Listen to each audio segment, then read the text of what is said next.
And now, BillyCBoxing.com presents Thumbs Up, Thumbs Down with Billy C. Here he is, Billy C. Thank you, Jeremy C. We're coming at you from the Billy C studio in Lake George, New York. I'm Bill Caligiero. It's time for talking.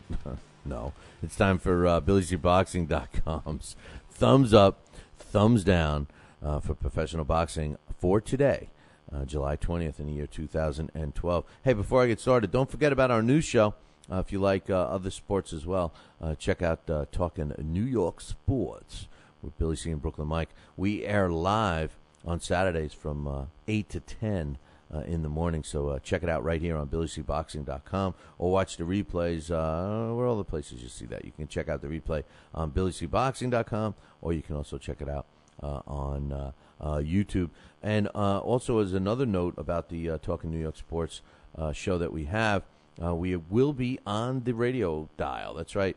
WMML out of Glens Falls, New York is going to be airing it on Sundays from 9 to 11 a.m. So check it out. And we don't just talk about New York sports. We talk about all New York sports and then some other stuff. So if you like other sports, check it out. And, of course, if there's any boxing-related stuff going on in New York, we talk about it. All right.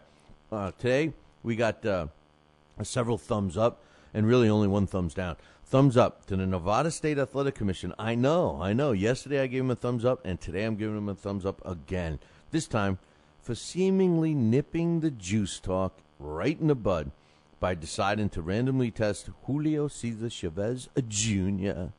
and Sergio Martinez during the press conference. Both of these fighters came up negative. You know, I have to give the Nevada State Athletic Commission a thumbs up, reason being that you know that everybody's talking about Julio Cesar Chavez juicing and, they better test him, random testing. He's taking this, he's taking that, he's going to be too big, he's going to be this, he's going to be that. They randomly test well before the fight. The fight isn't scheduled until September. These guys were doing a press conference, I believe it was July 11th, so that's how long ago it was, 10 days ago. And they both were put on the spot, pee in this cup, and both came up negative. Thumbs up to the Nevada State Athletic Commission for once again showing that you could be a strong and powerful commission, but show some respect to people.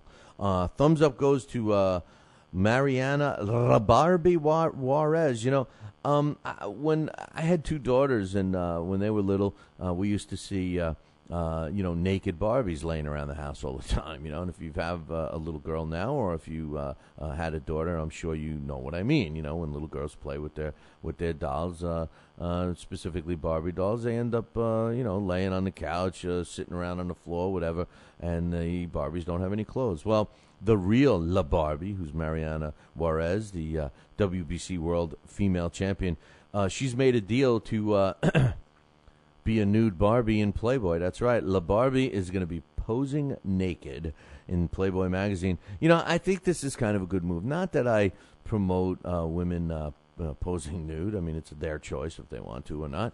But at least Playboy magazine has got some taste, and she's an actress. I don't know if she's in porn or whatever, but she's an actress, and she wants to further her career and get a little more well-known outside the boxing arena.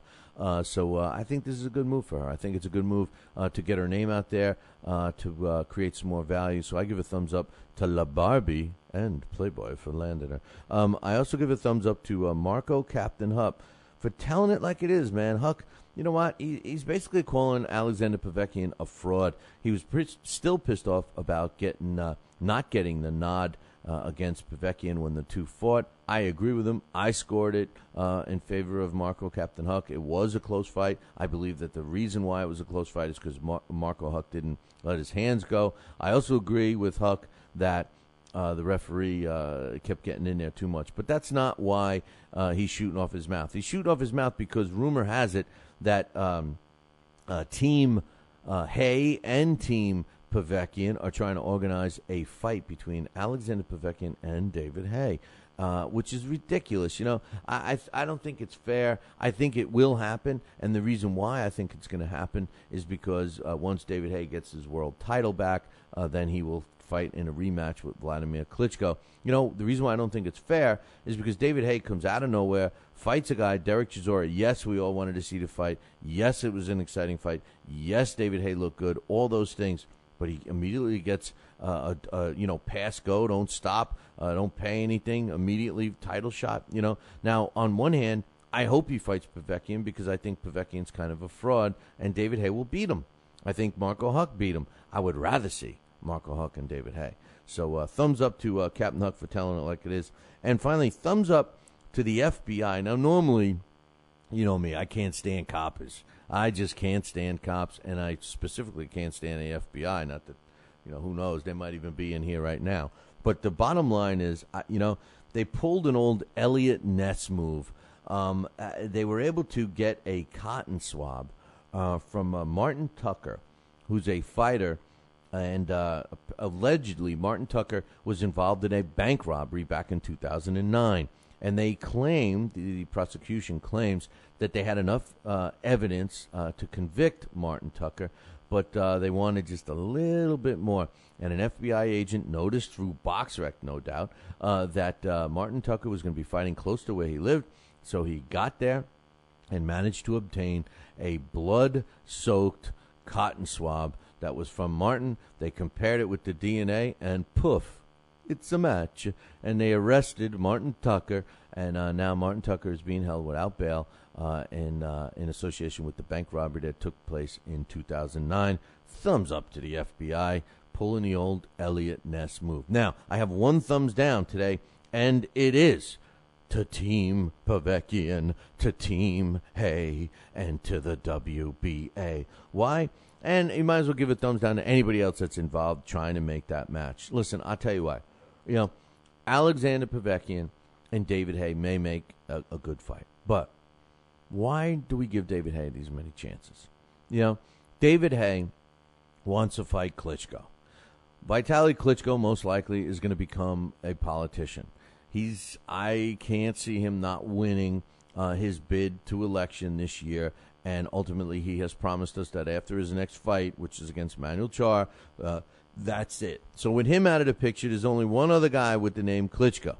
Now, David Haye is going to want to fight this guy, again, because of the money, we think. I say thumbs down to these guys. Why? Because Povetkin should be fighting somebody that's earned a shot, not Hasim Rahman, but maybe somebody else, maybe even Huck. How about Huck against David Haye? Now, I personally would love to see that fight. The whole thing about Povetkin and being a champion and everything else, to me, all this is a way for the WBA and Team Haye to obtain a belt, to get a little more leverage, to possibly get a rematch against Vlad Klitschko, and then we got to hear all that crap again between now and then. Thumbs down to everybody trying to do that. Make Povetkin fight somebody. Make him fight one of these fighters that have been active. Don't let David Haye. Why do we keep giving this guy a pass all the time? I just don't get it. Yes, he looked good against Chisora, but let's be real. Even though I liked Chisora and I thought that Chisora fought some tough fights and looked good while the David Haye fight lasted, let's just put it in perspective. Derek Chisora is a B-level fighter, and David Haye, as far as a heavyweight goes, is a B-level fighter too. Hey, man, that concludes our thumbs up, thumbs down for today. Make sure you tune in Monday. Ciao, baby.